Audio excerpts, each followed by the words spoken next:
Ever since the Russian invasion of Ukraine started on 24th of February 2022, the Polish government and their military decisions have been on steroids. We have all seen the headlines. Poland is ordering record amounts of military equipment, weapons, ammunition. They're pumping record amount of money into their military budget. If Poland continues this trend, Polish army will be the most powerful standing army in Europe in the next 10 years. My name is Artur Rehi and I'll be bringing you cool video updates from all over the world, such as this one. If you like what I do, if you like this video, subscribe to the channel. Also, the best way to support the channel is through Patreon, link is in the description below. Thank you, my friends. Out of all of the European countries, Poland has been there for Ukraine by far the most. These two countries are like brothers now. Or if you know anything about the tale of the three Slavic sisters, the origins of the Slavic people, they're more like sisters now. If other European nations were reluctant to accept Ukrainian refugees en masse, Poland opened their doors, letting in everybody from Ukraine. The message was clear to Russia. Poland and Ukraine will be standing together like one nation throughout this war. What are the plans for the Polish military in 2023 and the future? The Polish defense minister has stated that they plan to double their military budget in 2023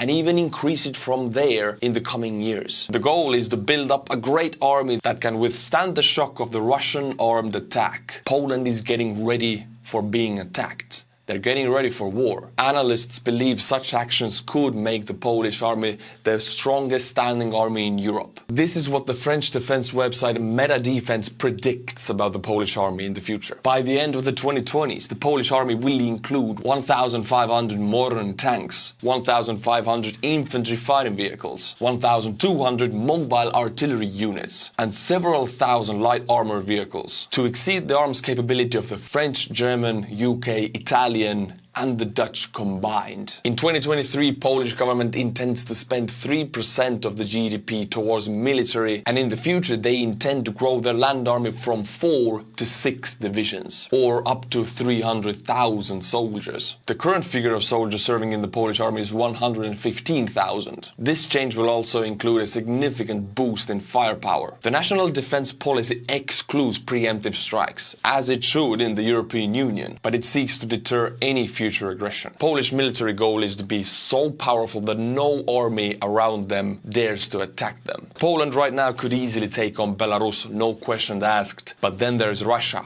the closest ally to Belarus. And Polish goal is clear: to be powerful enough that Russia would not dare to attack. Warsaw will not only rely on purchasing existing technology, but also partnerships that will boost up Polish national arms industry. Plans have been made to acquire United States tanks and helicopters, as well as HIMARS missiles. Ooh, Saint HIMARS, Uncle HIMARS, we have all seen the effectiveness of that missile system in Ukraine. Everybody in Europe wants it. Estonia is buying them. Poland is buying them. There is a waiting list. Poland is not only buying weapons from all over, they have their own terms on buying those weapons. They have to be assembled on Polish soil. They want the jobs to stay in Poland when assembling the weapons for Poland, and they want to prep up their arms industry. They want to be selling weapons outside of Poland in the future. They want to rival their Western European weapons industries. Other contracts have been signed with South Korea, including shipments of tanks and howitzers and 288 modern artillery rocket launchers. And as mentioned before, the important thing is that parts of these weapons will be assembled in Poland. That is their most important term, making Poland less reliable on the exporter country, making them more autonomous with their own weapons production. It is admirable, but it is also scary. We have seen what happens in Europe when a country starts to build up their military and produce their own weapons. Due to the Russian invasion in Ukraine, this is all very much necessary. Throughout the war in Ukraine, the European defense industries have been disregarded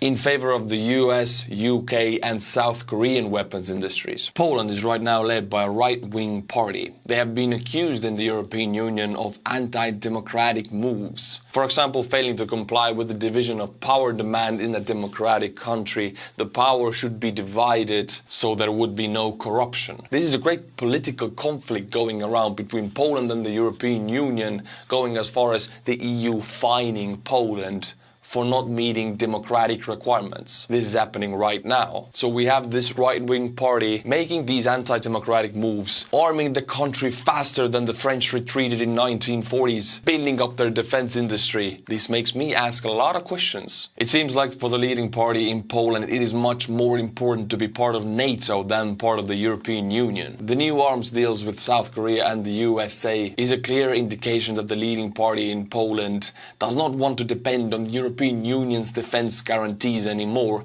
and they don't trust the EU as a defense guarantor. I don't blame them. Scholz from Germany has pledged 100 billion euros into their defense budget, but due to the slow bureaucracy of the German government, only 8 billion has actually been allocated and the rest of the money is very slowly moving towards it, while Poland is making steps right now as we speak. You could say that Germans talk, the Polish do. Another factor that proves that Poland is moving away from the European Union defense guarantees was back in January when Poland made an alliance with Ukraine and the UK. Neither of these countries are in the European Union. It seems like Polish ruling party sees European Union only as a stepping stone towards liberal globalism, and they don't like that word in the ruling right-wing party in Poland right now. News of the military expansion have come under fire from the Polish opposition parties, opposition movements. While the opposition parties unanimously supported the move that allocates 3% of the GDP towards military, the leading party in Poland right now wants to increase it to 5%. Some former defense ministers in Poland have said that the current approach might damage local industry. A scandal involving the French Caracal helicopters dating back to 2016 has resurfaced, following a leak of old government emails that plotted a smear campaigns against the French equipment. These Airbus helicopters were due to be delivered to Poland between 2017 and 2022, whereas now the Polish government intends to buy Apaches from the United States. This change in deciding which helicopters to buy has happened outside of the usual bidding procedures. While for Estonia, for example, where I'm from, it is very encouraging that a country so close to us, Poland, is making such strong military plans in the future that directly contributes to Estonian, Latvian, Lithuanian and even Finnish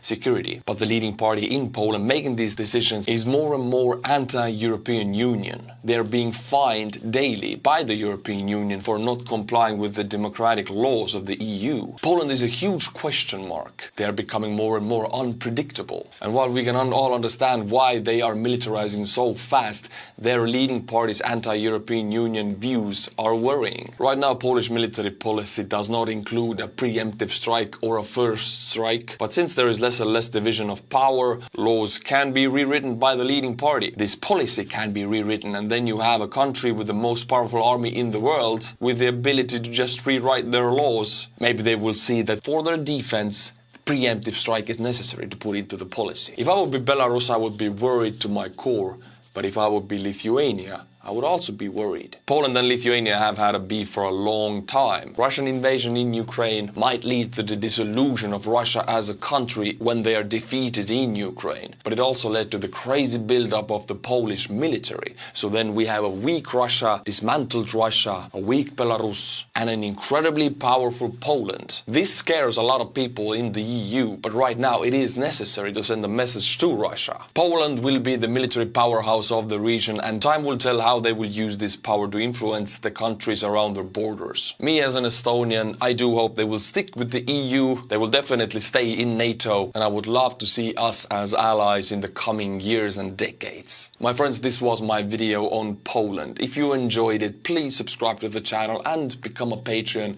The link is in the description below. This really helps to make these videos. If you have any topics that you would like me to cover, put it in the comments. I read all of the comments.